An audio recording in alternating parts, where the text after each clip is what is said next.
Buenos días, bienvenidos a este nuevo programa de Escuela de Amor. Hoy vamos a hablar del mensaje que dio la Reina de la Paz el día 2 de marzo del año 2008. Ella dijo: queridos hijos, os ruego especialmente en este tiempo de Cuaresma que respondáis a la bondad de Dios, porque Él os ha elegido y Él me ha enviado entre vosotros. Purificaos de los pecados y en Jesús mi Hijo reconoced el sacrificio de reparación por los pecados de todo el mundo.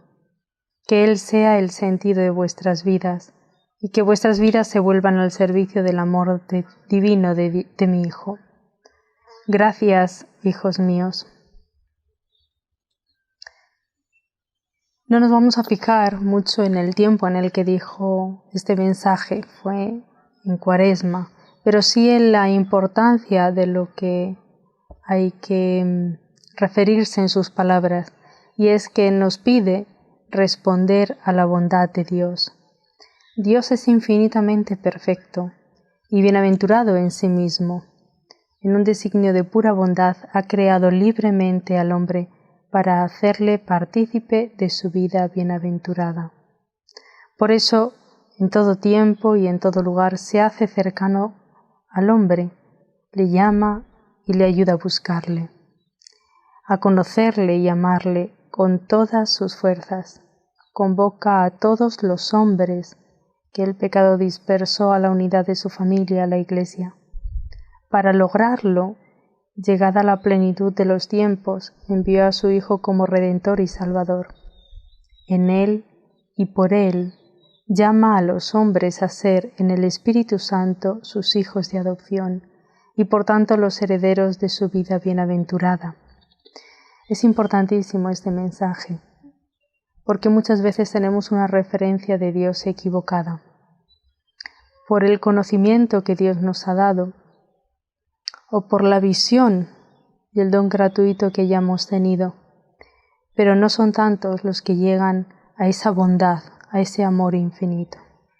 Algunos piensan que para llegar a esa bondad de Dios hay que ser fiel en la vocación, pero no es solo eso.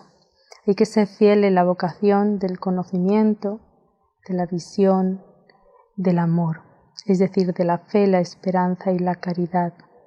Porque Dios, que es infinitamente perfecto, como hemos dicho antes, lo que hace, lo hace por pura bondad, nunca por interés, nunca por conocimiento, nunca porque ve o deja de ver, solo por pura bondad. Solamente esta reflexión y estas palabras nos llevarían a estar muchísimo tiempo hablando en el programa, pero vamos a resumirlo brevemente. Para que esta llamada resuene en toda la tierra, Cristo envió a los apóstoles que había escogido, dándoles el mandato de anunciar el Evangelio. Id, pues, y haced discípulos a todas las gentes, bautizándolas en el nombre del Padre y del Hijo y del Espíritu Santo, y enseñándoles a guardar todo lo que yo os he mandado. Y sabed que yo estoy con vosotros todos los días hasta el fin del mundo. Fortalecidos con esta misión, los apóstoles salieron a predicar por todas partes, colaborando el Señor con ellos y confirmando la palabra con las señales que la acompañaban. Quienes con la ayuda de Dios han acogido el llamamiento de Cristo y han respondido libremente a ella, se sienten por su parte urgidos por el amor de Cristo a anunciar por todas partes en el mundo la buena nueva. Este tesoro recibido de los apóstoles ha sido guardado fielmente por sus sucesores. Todos los fieles de Cristo son llamados a transmitirlo de generación en generación, anunciando la fe, viviéndola en la comunión fraterna y celebrándola en la liturgia y en la oración. Algo muy significativo que nos pide la Reina de la Paz, que respondamos a su bondad, pero por las palabras que nos dice, no parece ser sencillo ni fácil, pues nos dice que nos purifiquemos del pecado. Y es que la lucha contra la concupiscencia de la carne pasa por la purificación del corazón y por la práctica de la templanza. Nos alcanzará el ver a Dios. Nos da desde ahora la capacidad de ver según Dios todas las cosas. Fijaos qué importante es esto, la limpieza del corazón, la práctica de la templanza. Dice que la purificación, por así decirlo, que nos está diciendo la Reina de la Paz, es imposible sin la oración, sin la práctica de la castidad y la pureza de intención y de mirada. Requiere también el pudor, que es paciencia, modestia, que es discreción. El pudor preserva la intimidad de la persona. Jesús llama a la conversión, y esta conversión significa purificación. Hoy la Reina de la Paz nos dice que sin ella no estamos respondiendo adecuadamente a la bondad de Dios, que es pura bondad. Esta llamada es una parte esencial del anuncio del reino. El tiempo se ha cumplido y el reino de Dios está cerca. Convertíos y creed en la buena nueva. El bautismo es el lugar principal de la conversión primera y fundamental. Ahora bien, la llamada de Cristo a la conversión sigue resonando en la vida de los cristianos. Esta segunda conversión es una tarea ininterrumpida para toda la Iglesia, que recibe en su propio seno los pecadores, y que siendo santa al mismo tiempo que necesitada de purificación constante, busca sin cesar la penitencia y la renovación. Este esfuerzo de conversión no es sólo una obra humana, es el movimiento del corazón contrito, atraído y movido por la gracia, a responder al amor misericordioso de Dios que nos ha amado primero. Fijaos qué importante. Para que se produzca un nuevo nacimiento en el Espíritu Santo es necesaria esta purificación de los pecados. Así, la falta cometida contra la verdad tendrá su reparación, como nos dice la Reina de la Paz. La segunda conversión tiene también otra dimensión, que es la dimensión comunitaria. Esto aparece en la llamada del Señor a toda la Iglesia: arrepiéntete, dice el Apocalipsis. Y San Ambrosio dice acerca de esto, que hay dos conversiones en la Iglesia. Existe la conversión del agua y de las lágrimas, del bautismo y de la penitencia.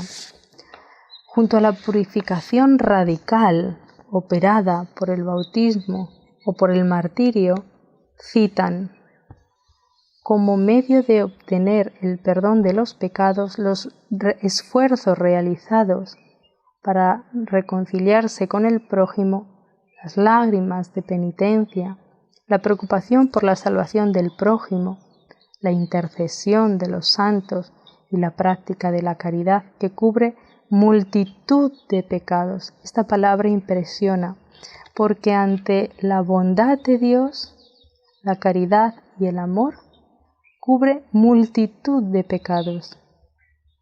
No dice muchos ni muchísimos, multitud. Recordemos que el pecado tiene una doble consecuencia.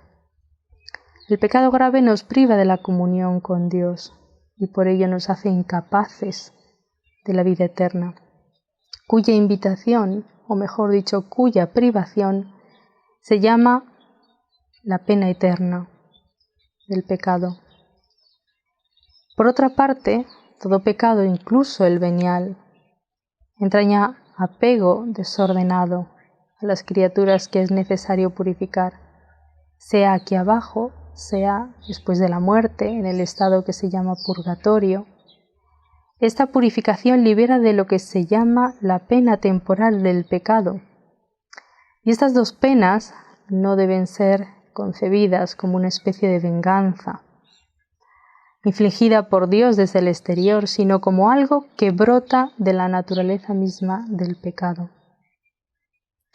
Una conversión que procede de una ferviente caridad puede llegar a la total purificación del pecador, de modo que no subsistiría ninguna pena. Muchos pecados causan daño al prójimo y es preciso lo posible, siempre se dice esto, lo posible, repararlo. Por ejemplo, si alguien ha robado algo, pues que lo restituya.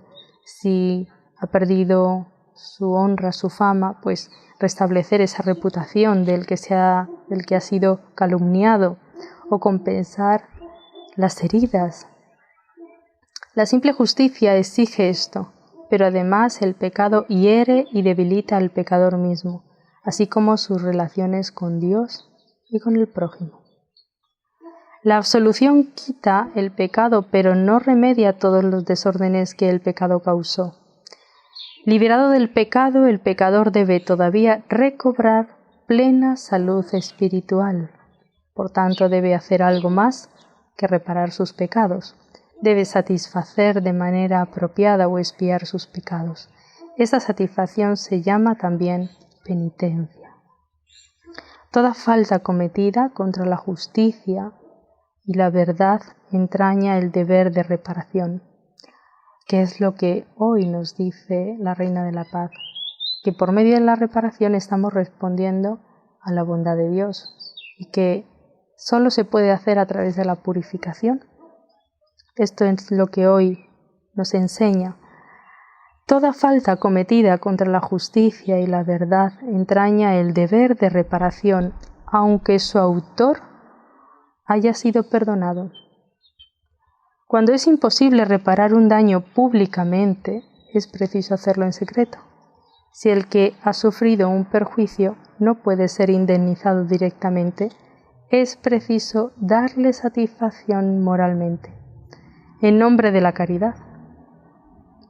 Este deber de reparación se refiere también a las faltas cometidas contra la reputación del prójimo. Esta reparación moral y a veces material debe apreciarse según la medida del daño causado. Obliga en conciencia.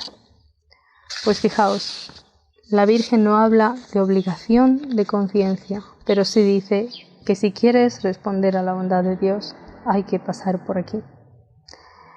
¿Por qué? Pues porque sólo así nuestras vidas tienen sentido en Dios. Y eso significa que nuestras vidas se ponen al servicio del amor divino de mi Hijo. Fijaos qué importante, porque Dios nos ha puesto en el mundo para conocerle, para servirle, para amarle y así ir al cielo. Y, la bienaventuranza nos hace participar de la naturaleza divina y de la vida eterna. Con ella, el hombre entra en la gloria de Cristo y en el gozo de la vida trinitaria. Luego, no es poco lo que hoy nos está diciendo la Reina de la Paz.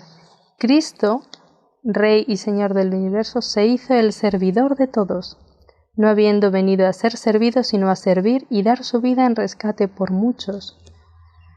Para el cristiano, por tanto, servir es reinar. Y la Reina de la Paz nos dice que nuestras vidas tendrán sentido en Él, en Dios, si la ponemos al servicio del amor divino de su Hijo. Es significativo porque para el cristiano servir a Cristo es reinar, particularmente en los pobres y en los que sufren.